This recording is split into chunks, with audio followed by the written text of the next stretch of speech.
Allô tout le monde! Aujourd'hui, on s'attaque à une partie bien précise du compte-rendu, une partie qui, on va se le dire, donne souvent du fil à retordre, la fameuse section « Réaction ». On va décortiquer ça ensemble pour que ça devienne facile pour vous. Quand on lit un bon roman, c'est normal, ça nous fait vivre toutes sortes d'émotions. Mais la grosse question, c'est comment on fait pour prendre ces sentiments-là et les transformer en quelque chose de solide pour une évaluation? C'est exactement ce qu'on va voir. Pour réussir, je vous propose de voir ça comme un jeu. Votre mission, c'est de devenir une sorte de détective du cœur. L'enquête qu'on va mener, c'est sur ce qui s'est passé dans votre tête et dans votre cœur pendant la lecture. Bon, un bon détective, ça a toujours besoin de ses outils. Et vous allez voir, pour cette enquête-là, les vôtres sont vraiment simples mais super efficaces. Alors, officiellement, c'est quoi une réaction? Attention, ce n'est pas juste de dire si on a aimé le livre ou pas. C'est surtout pas un résumé de l'histoire. Non, c'est vraiment le moment où on explique pourquoi on a ressenti de la surprise, de la colère ou de la joie en faisant des liens directs entre des passages du livre et notre propre vie. Pensez-y comme ça. Votre enquête de détective a deux grosses parties. D'un côté, il y a les indices. Ça, ce sont vos émotions. De l'autre côté, il y a la preuve. Ça, c'est votre justification. Un bout de texte qui prouve d'où vient votre émotion, puis le lien que vous faites avec vous-même. Justement, les indices. Parlons-en.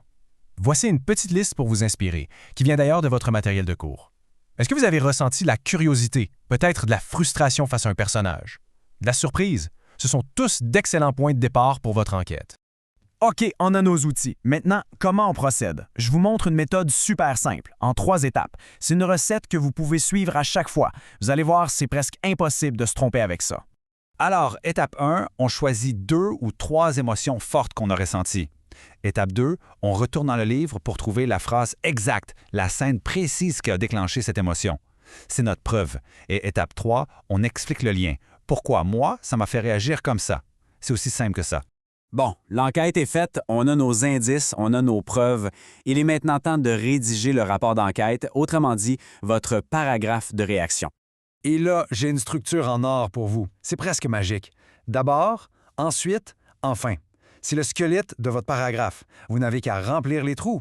D'abord, vous parlez de votre première émotion et sa justification. Ensuite, la deuxième. Et enfin, la troisième. C'est simple, c'est clair, puis ça marche tout le temps. Des fois, le plus difficile, c'est de commencer. Le syndrome de la page blanche, ça arrive. Mais bonne nouvelle, il y a des phrases modèles, des amorces de phrases pour vous aider à démarrer. Regardons-en quelques-unes.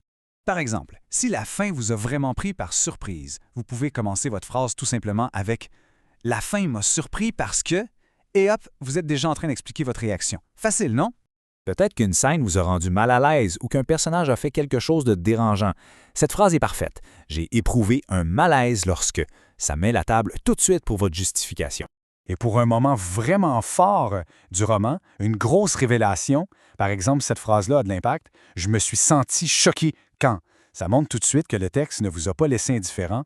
OK, pour que tout ça devienne encore plus concret, on va analyser ensemble une affaire résolue. C'est un vrai exemple d'un paragraphe de réaction qui a très bien fonctionné. Lisez ce paragraphe. Ce qui est super intéressant ici, c'est que l'élève a choisi 2 émotions complètement différentes, même opposées. C'est une super bonne stratégie, ça montre qu'on a bien réfléchi à sa lecture. Maintenant, on va jouer au détective avec ce texte-là. On va le décortiquer. Vous allez voir, c'est fascinant. Il suit notre méthode à la lettre. Regardez bien ça. Pour la première émotion, c'est limpide. L'indice, envie d'être en vacances. La preuve, une citation directe du texte qui décrit un bel endroit. Et le lien personnel m'a fait rêver. C'est un cas d'école. C'est parfait. Et pour la deuxième émotion, on reprend exactement la même formule gagnante. L'indice m'a bouleversé. La preuve, un événement précis de l'histoire, la fin. Et le lien personnel, l'élève explique que ce genre de fin le déstabilise tout le temps. Voyez, ça marche. Et voilà, l'affaire est classée. Maintenant, vous avez tout ce qu'il faut, la méthode, les outils, les exemples. C'est à votre tour de vous lancer et de jouer au détective avec votre propre lecture. Alors, si on résume, la méthode du détective du cœur, c'est quoi? 1. On choisit ses émotions. 2. On trouve les preuves dans le livre. 3. On fait le lien avec soi. Et 4. On rédige le tout avec la structure d'abord, ensuite, enfin. C'est votre plan de match. Alors, pour commencer votre propre enquête, je vous laisse avec une question toute simple. Quel personnage vous a fait le plus réagir et surtout, pourquoi? La réponse, c'est le début de votre prochaine excellente réaction. Bonne rédaction!